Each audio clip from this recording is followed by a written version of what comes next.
toute génération confondue, encore une fois.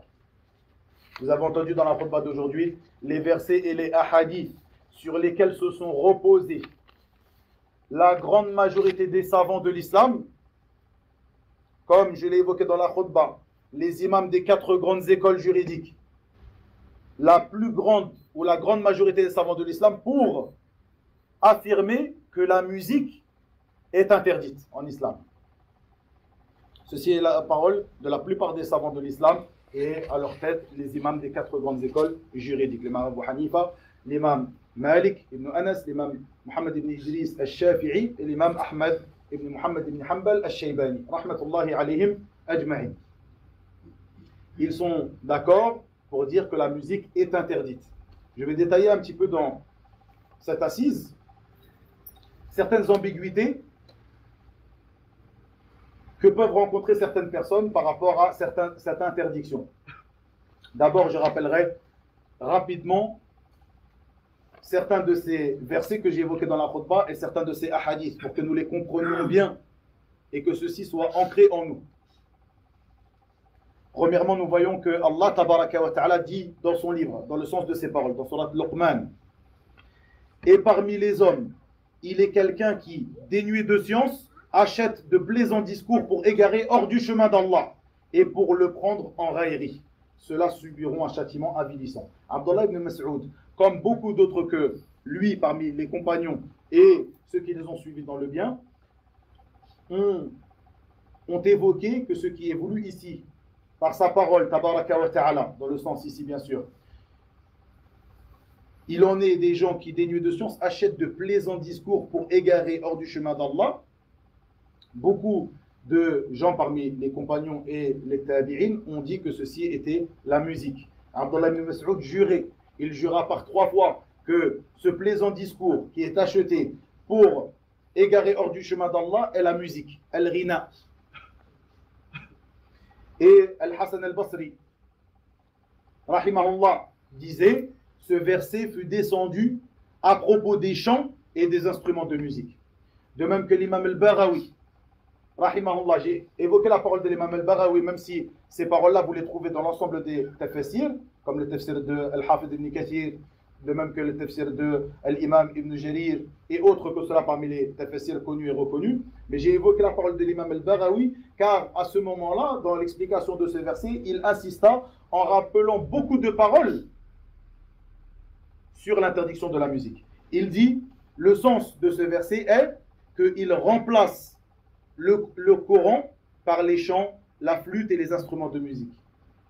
Il est parmi les hommes, il est quelqu'un qui, dénué de science, achète de plaisants discours pour égarer hors du chemin d'Allah. C'est-à-dire qu'il remplace le Coran par le chant, la flûte, les instruments de musique. J'ai aussi évoqué la parole d'Allah, tabaraka wa ta'ala, où il dit dans le sens de ses paroles, dans Surat al-Isra,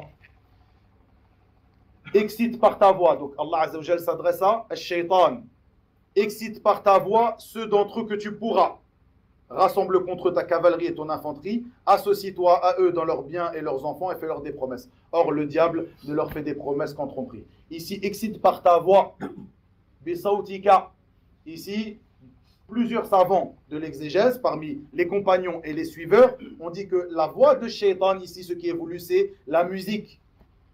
Comme cela, nous voyons la parole de Mujahid, rahimahullah, qui dit par ta voix, par la musique et les futilités, c'est-à-dire rends-la leur anodine. Rends-leur la musique anodine, quelque chose d'anodin.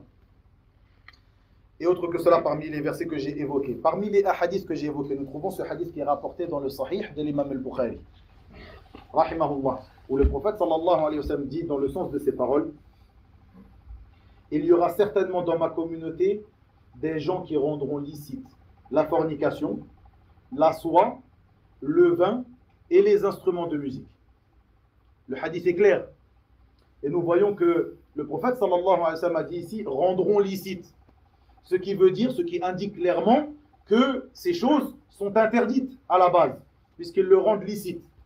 Aussi, il évoque les instruments de musique ici, avec 3 autres choses qui sont connues comme étant des choses interdites. La fornication, le vin et la soie qui est interdite aux hommes de cette communauté, qui est autorisée aux femmes de cette communauté. Des choses qui sont connues par tout le monde comme étant des choses illicites. Et il évoqua avec ces 3 choses-là les instruments de musique. De même, ce hadith que j'ai évoqué, où le prophète sallallahu alayhi wa sallam a dit dans le sens, il y aura des gens dans ma communauté qui boiront le vin et le nommeront d'un autre nom que ce dernier, c'est-à-dire qu'ils ne l'appelleront pas alcool ou vin, etc. On jouera auprès d'eux des instruments de musique et des chanteuses chanteront. Allah fera s'effondrer la terre sous leurs pieds et fera d'eux des singes et des porcs. Rapporté par l'imam al-Bukhari dans son Tahrir et jugé bon par l'imam al-Albani.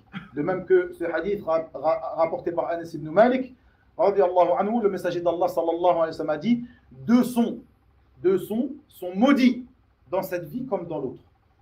Des sons qui sont maudits. Quels sont ces deux sons? La flûte lors des bienfaits, el-mizmar, la flûte lors des bienfaits. On se rappelle ici de ce que font la plupart des gens au moment des occasions, comme des mariages, etc. Lorsqu'ils commencent, subhanallah, leur vie maritale par une fête dans laquelle se retrouvent toutes sortes de musiques. Donc ici, nous voyons la parole du prophète, sallallahu alayhi wa sallam, deux sons maudits dans cette vie d'ici-bas comme dans l'au-delà. La flûte lors des bienfaits, à des moments joyeux. Et l'autre son sont les cris lors des épreuves. Les cris, les lamentations lors des épreuves. Rapporté par Al-Bazzar dans son Musnad et jugé bon par Al-Sheikh Al-Albani rahimahullah. De même, cette parole du prophète sallallahu alayhi wa sallam, rapportée par l'imam Ahmad et Abu Daoud, et authentifiée par Al-Sheikh Al-Albani dans As-Sahiha, où il dit sallallahu alayhi wa sallam dans le sens, certes, Allah a interdit le vin, les jeux de hasard et le tambour. Et autre que cela parmi ces hadiths que j'ai évoqués. J'ai évoqué aussi la parole de Abu Bakr al-Khallal qui rapporte, qui était sur le madhab de l'imam Ahmad ibn Hanbal, qui faisait partie des élèves de l'imam Ahmad ou des compagnons de l'imam Ahmad, qui rapporte avec une chaîne de transmission authentique dans son livre Al-Amr bil Ma'ruf, selon Ishaq ibn Isa al-Tabba' qui dit qu'il a posé la question à l'imam Malik, rahimahullah, à propos de ce que font certaines personnes à Médine qui s'autorisent certains chants. L'imam Malik de répondre, ceux qui font cela, nous les estimons comme étant des pervers, des foussards. La parole de Al-Hafid ibn Rajab al-Hanbali, que j'ai évoqué aussi, où il dit en ce qui concerne l'écoute des instruments de divertissement musicaux qui ont été inventés par les étrangers, ceux-ci sont illicites à l'unanimité. Il n'est pas connu que quelqu'un en autorise à quoi que ce soit, et quiconque rapporte l'autorisation d'un imam reconnu aura certes menti. Ici, le danger de la musique, vous avez bien entendu ces versets et ces hadiths qui montrent l'interdiction de la musique, de même que le fait que ceci est reconnu par la grande majorité des savants de l'islam, et à leur tête les 4 imams des 4 écoles juridiques. Nous voyons que la musique qui est écoutée par beaucoup de jeunes et de moins jeunes, toutes générations confondues, autour de nous, quelque chose qui est omniprésent autour de nous. Faites bien attention à vos frères, à vos enfants, surveillez-les, enseignez-leur que la musique est interdite, rappelez-leur ces versets et ces hadiths, orientez-les vers ce qui est meilleur pour eux, l'apprentissage du Coran, la récitation du Coran, la meilleure des paroles, la parole d'Allah, tabaraka wa ta'ala, de même que son apprentissage et son écoute, afin qu'il ne n'aille pas vers l'écoute de ces viles paroles. Certaines de ces paroles que j'ai rapportées ici. Certaines de ces